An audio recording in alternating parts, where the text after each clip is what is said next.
परम सत्कारयोग गुरु रूपी प्यारी साध संगत जीओ,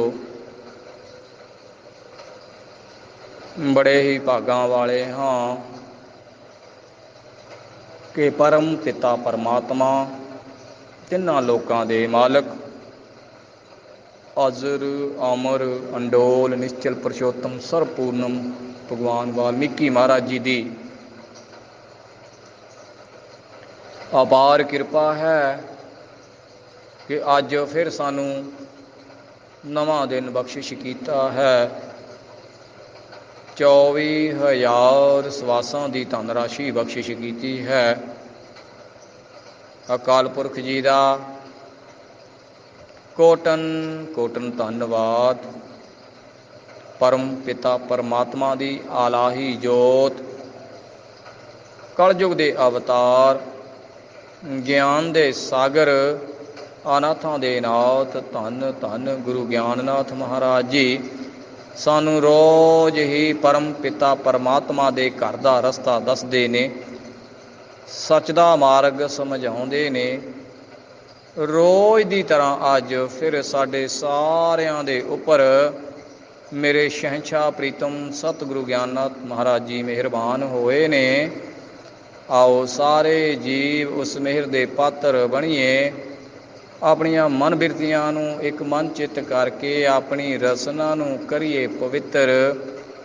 गुरु महाराज जी दी साजी नावाजी फतेह नूं करिए सांझा। सारे ही जीव मेरे संग गज के आखो जी, जो बोले सो निरभै। भगवान वाल्मीकि महाराज जी की जय। साहिबे कमाल साहिब सतगुरु गुरु ज्ञाननाथ महाराज जी की जय। कल मेरे शहंशाह सतगुरु सानू समझा के गए, सारे एक समान परमात्मा नू होवे भवां कंगाल बेशक राणा, बंदे रख यकीन पचावदा ए, सैल पत्थरां दे विच भी ओ खाना। इत्थों तक साडी झोली रहमतां दे नाल भरी, सानू खुशियां दे भंडार बख्शिश कीते, ज्ञान दे खजाने बख्शिश कीते। अज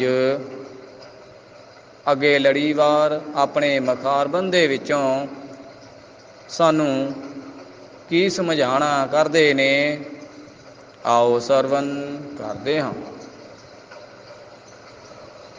कोई चीज़ ना जग तो नाल जानी, करदा जिन्हां दा फिरे इंसान माना। पापी जग तो गया नराश ऐसे, गन्ना जिवें कमाद दा गया काना। धन धन गुरु ज्ञाननाथ महाराज जी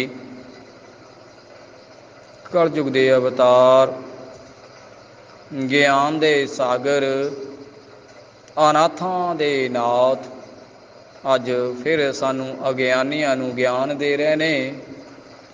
सानू अनाथां नू नाथ बना रहे ने। अपना मेहर भरिया साडे सिर दे उत्ते हथ रख के सानू अनाथां तो नाथ बना रहे ने। महाराज समझाना करते ने। महाराज कहते कोई चीज़ ना जग तो नाल जानी, करदा जिन्हां दा फिरे इंसान माना। हे मूर्ख इंसान, भगवान वाल्मीकि महाराज जी की अलाही जोत धन धन गुरु ज्ञाननाथ महाराज जी हमें समझाते हैं कि हे मूर्ख इंसान, हे मूर्ख प्राणी, जिन वस्तुओं का तू मान करता है, जमीनों का मान करता है, जमीन जायदाद का मान करता है, धन दौलत का मान करता है, बच्चों का मान करता है, औलाद का मान करता है, पत्नी का मान करता है, भाई बहनों का मान करता है। महाराज बताते हैं कि ऐसी कोई चीज़ नहीं है जिसके लिए तूने सारी जिंदगी झूठ बोला, चोरी की,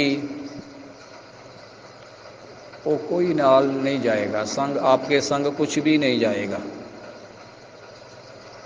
पर हे प्राणी, आपकी मानसिकता कैसी है कि जबकि आपको पता है कि कोई साथ नहीं जाएगा, फिर भी तू इनके ऊपर इतना मान क्यों करता है। जो तेरे नाल जाएगा वो आपका किया हुआ सिमरन ना साथ जाएगा,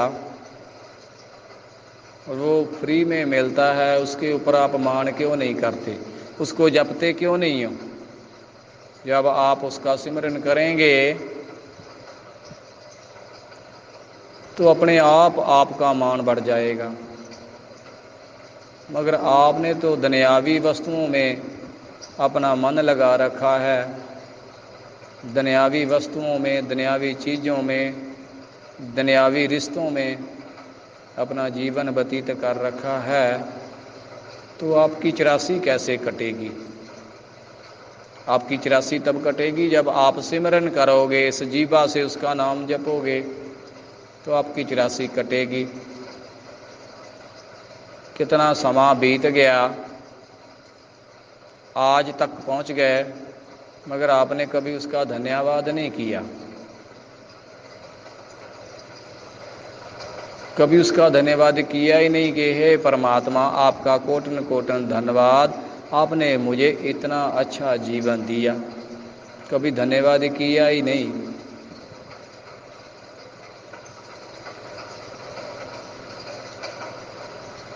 तुम्हारा ही बताते हैं कि हे मूर्ख प्राणी, आंखें खोल।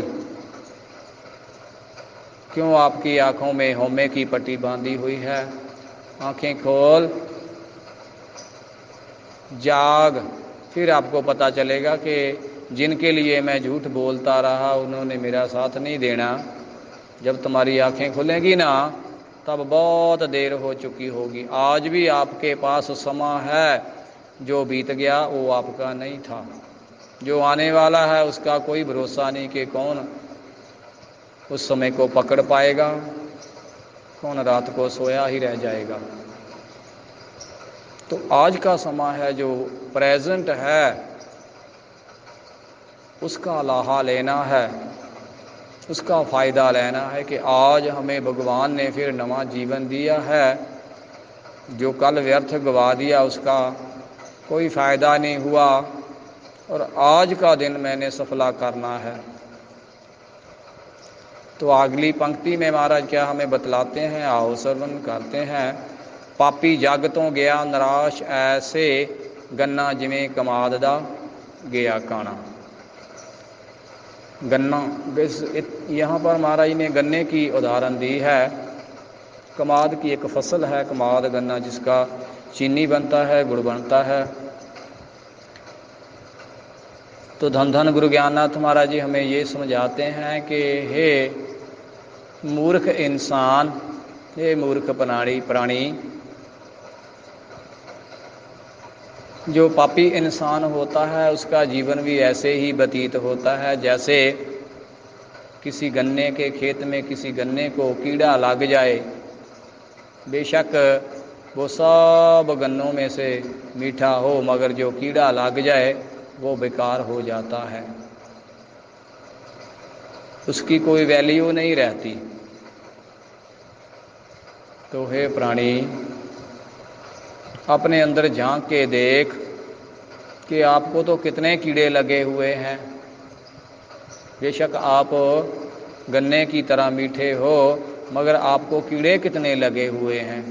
काम का कीड़ा लगा हुआ है, क्रोध का लगा हुआ है, लोभ का लगा होता है, मोह का लगा है, होमे का कीड़ा सबसे बड़ा है। आप कोई भी कार्य करते हो तो 150 लोगों को बताकर करते हो कि भाई आज मैंने ये किया। ऐसी होमे आपके हृदय में कूट कूट कर भरी हुई है।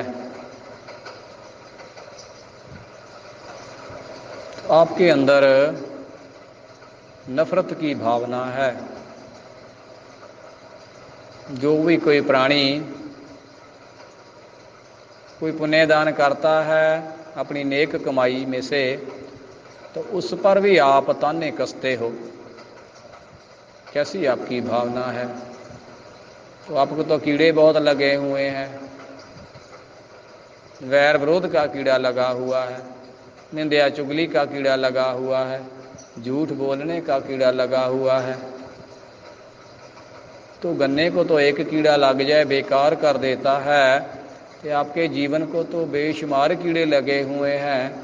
तो अपने आप को क्यों तू श्रेष्ठ मानता है? जबकि तेरे को पता है कि तू झूठ बोलता है, सारा दिन निंदा करता है, चुगली करता है, तो फिर भी अपने आप को श्रेष्ठ क्यों मानता है? हे मूर्ख प्राणी, तूने कभी अपने गुनाह कबूल किए नहीं। वो मेरा परमेश्वर ईश्वर वो बख्शनहार है। जब आप अपने गुनाह कबूल करने के लिए तैयार हो जाओगे, जब उसकी शरण में आ जाओगे, अपने गुनाह कबूल करोगे, तो बख्श देता है। मगर आप बख्शिश के पात्र बने नहीं अभी तक। वो बख्शने के लिए तैयार बैठा है, मगर आप वहाँ तक पहुँचे नहीं, क्योंकि आपने अपने रास्ते में कांटे ही बड़ खिलार रखे हैं। आपने कांटे बिछा रखे हैं, वो आपको ही कांटे वो चुगने पड़ेंगे, साफ करने पड़ेंगे, कोई दूसरा यान के नहीं करेगा। तो कैसी आपकी मानसिकता है, कैसी आपने सोच बना रखी है कि हमेशा तो दूसरों को निराश करता है, दूसरों की बदनामी करता है, रोज दूसरों के ऊपर ताने कसता है। ये प्राणी, कैसी आपकी सोच है? तू दूसरों की निंदा नहीं करता, बल्कि उनके पाप धोता है। जो वो कार्य करते हैं उनकी अगर तू बदनामी करता है तो उसके पाप धुल जाते हैं, उनके धोता है और अपने ऊपर चढ़ाता है। कैसी तेरी मानसिकता है? तभी तो तुम्हारा उद्धार नहीं हो पा रहा है, क्योंकि आप झूठ में इतना फंस चुके हो, झूठ की दलदल में इतना फंस चुके हो कि आपको कोई निकलने का रास्ता ही नहीं मिल रहा। इतना झूठ बोलते हो, इतनी निंदा करते हो, चुगली करते हो, इतनी बड़ी दलदल में फंस जाते हो, तो आपको निकलने का कोई रास्ता नज़र नहीं आता। झूठ पर झूठ बोलते हो, निंदा पर निंदा करते हो। तो आगे धन गुरु ज्ञाननाथ महाराज जी हमें क्या समझा रहे हैं, आओ श्रवण करते हैं। मंदे कर्म इनसान नू गाल दिंदे, जिवें फसल नू देवदा गाल पाना।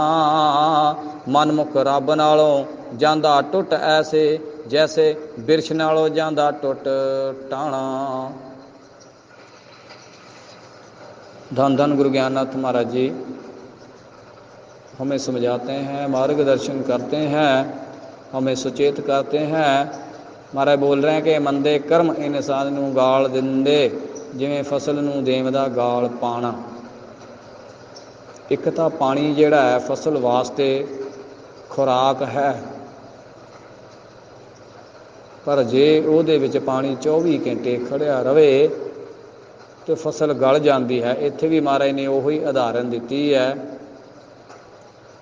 कि मंदे कर्म इंसान नू गाल दिंदे, जिहड़े रोज़ माड़े कर्म करने हैं, रोज़ माड़े कर्म करता है तो जैसे फसल में रोज़ाना पानी हो तो फसल गल जाती है, तैसे ही आपका जीवन है। रोज़ आपके जीवन में माड़े कर्म हो तो आपका जीवन फना हो जाएगा,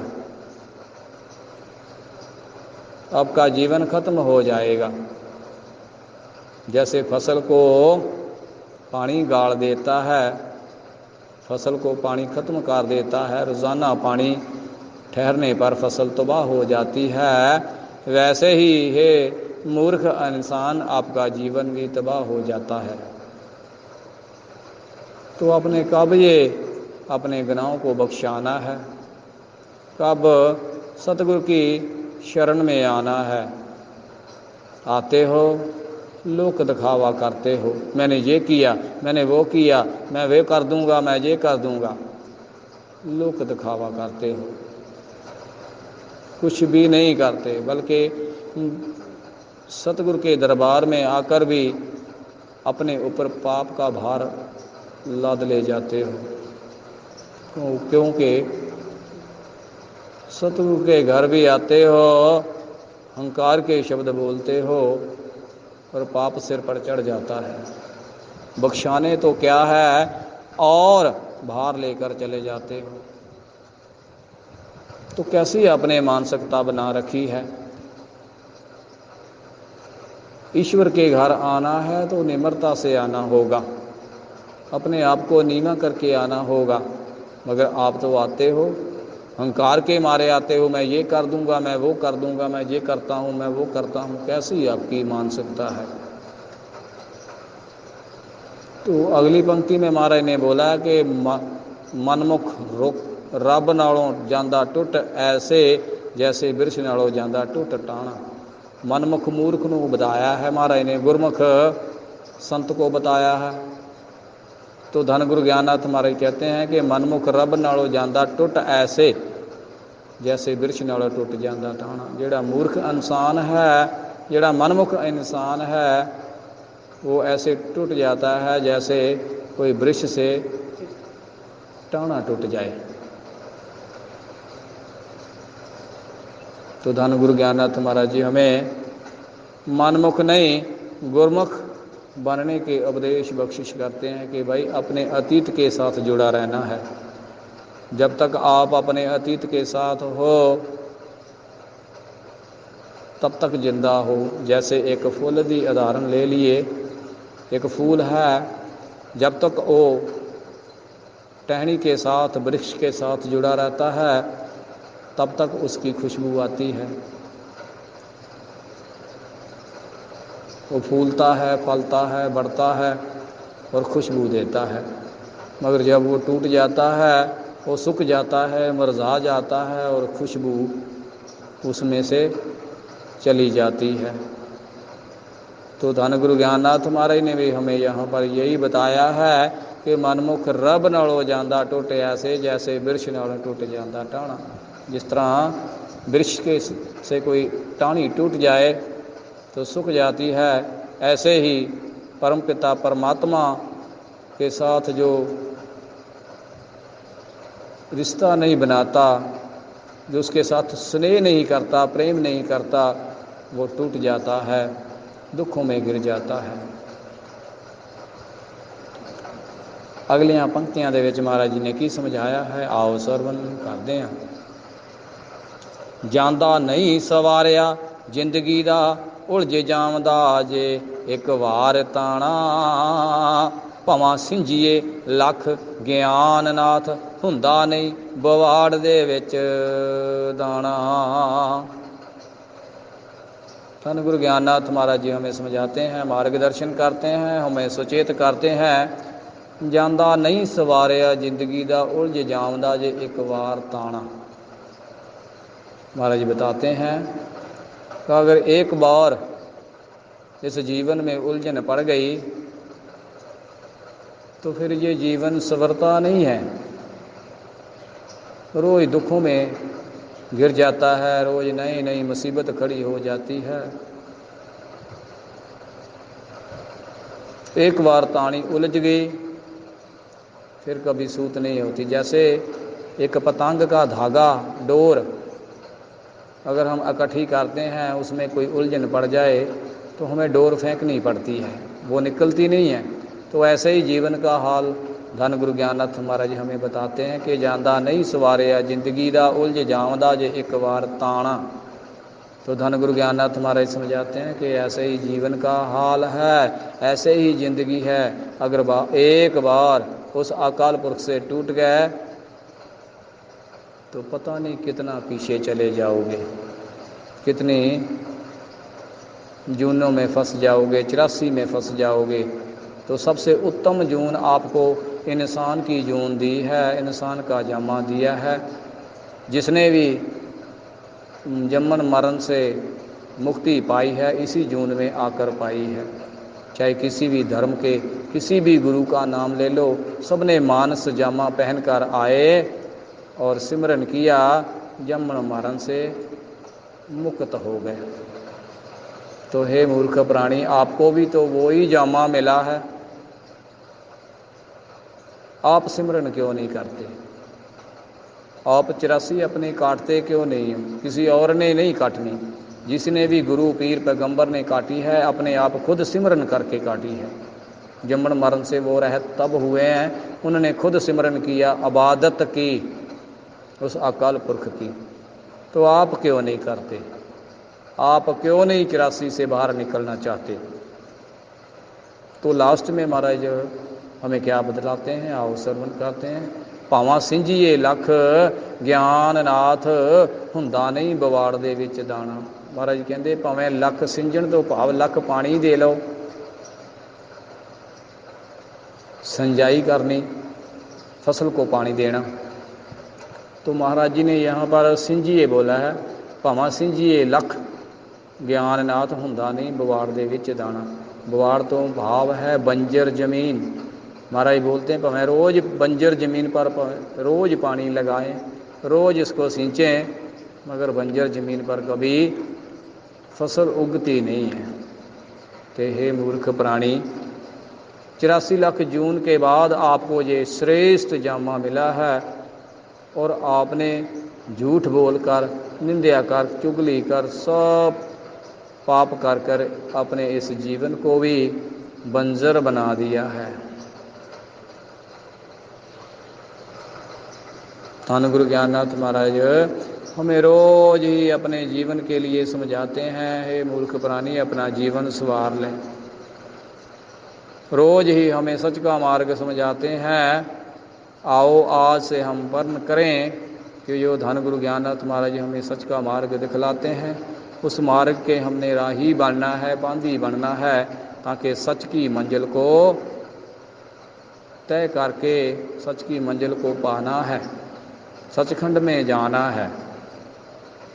धन गुरु ज्ञाननाथ महाराज रोज ही हमें ज्ञान के सागर में डुबकी लगवाते हैं। आओ आज फिर ज्ञान के सागर में डुबकी लगाएं, अपने आप को ज्ञानवान करें, ताकि हमें ज्ञान मिल जाए कि हमारा यहाँ आने का मकसद क्या है। जीना मरना मुक जाए, 84 कटी जाए, मानस जामा समर जाए, सानू साडे पापां तो निजात मिल जावे, सानू साडे दुखां तो निजात मिल जावे। सो इन्हियां क हाजरियां प्रवान करनियां जी। जो बोले सो निरभै। भगवान वाल्मीकि महाराज की जय। साहिब कमाल साहिब सतगुरु गुरु ज्ञाननाथ महाराज की जय।